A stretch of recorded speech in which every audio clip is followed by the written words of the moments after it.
Hello दोस्तों, नमस्कार। स्वागत है आपका आपके अपने YouTube channel Kumar pieces academy पर।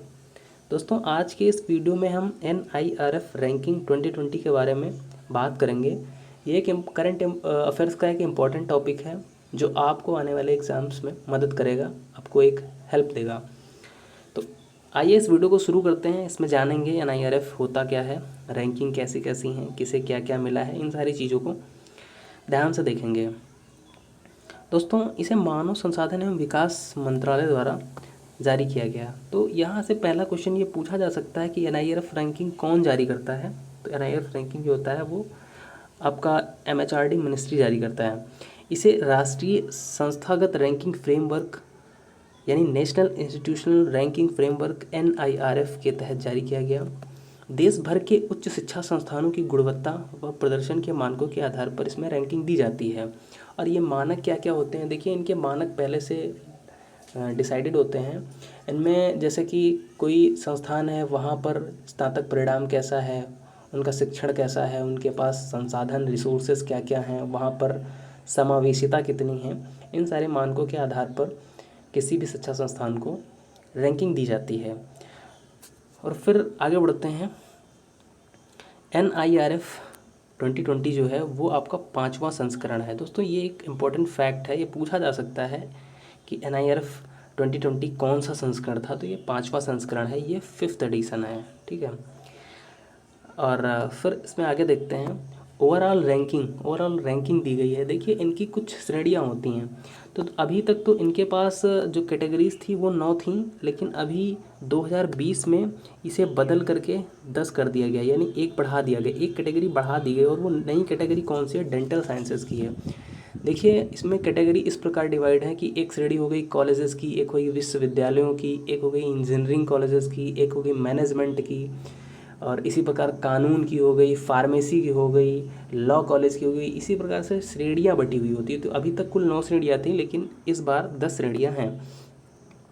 इसमें लिखा हुआ है कि उच्च शिक्षा संस्थान में शीर्ष पर IIT मद्रास रहा, द्वितीय स्थान पर भारतीय विज्ञान संस्थान बेंगलुरु रहा तथा तृतीय स्थान पर IIT दिल्ली रहा, ठीक।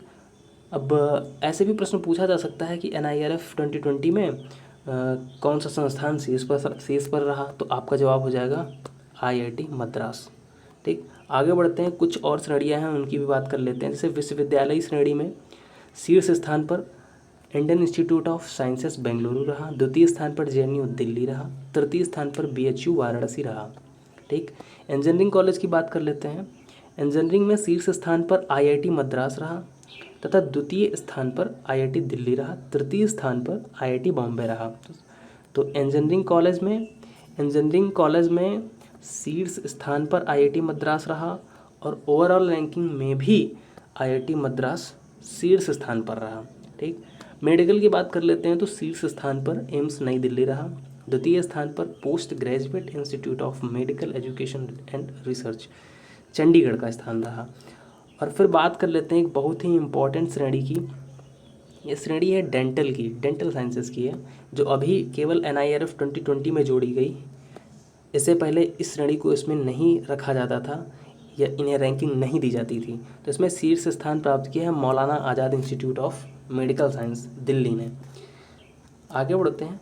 भारत में NIRF 2015 में लॉन्च हुआ, जबकि 2016 में इसकी पहली रैंकिंग हुई। तो ये भी एक इम्पॉर्टेंट फैक्ट है कि भारत में NIRF कब लॉन्च किया गया। तो 2015 में लॉन्च किया गया, और पहली रैंकिंग कब जारी की गई, अगर ये क्वेश्चन पूछे तो 2016 में इसकी पहली रैंकिंग जारी की गई।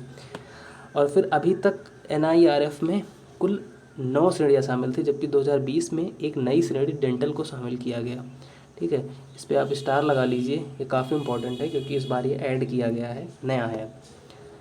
आगे क्वेश्चन कर लेते हैं। इसमें पहला क्वेश्चन लिखा हुआ है NIRF रैंकिंग इंडिया 2020 के बारे में सत्य कथन चुनिए। ओवरऑल रैंकिंग में IIT मद्रास ने पहला स्थान प्राप्त किया। विश्वविद्यालय श्रेणी में IISc यानी Indian institute of science Bangalore प्रथम स्थान पर रहा।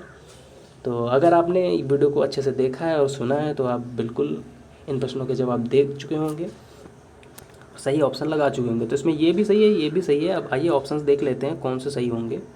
तो हमारे दोनों कथन सही हैं।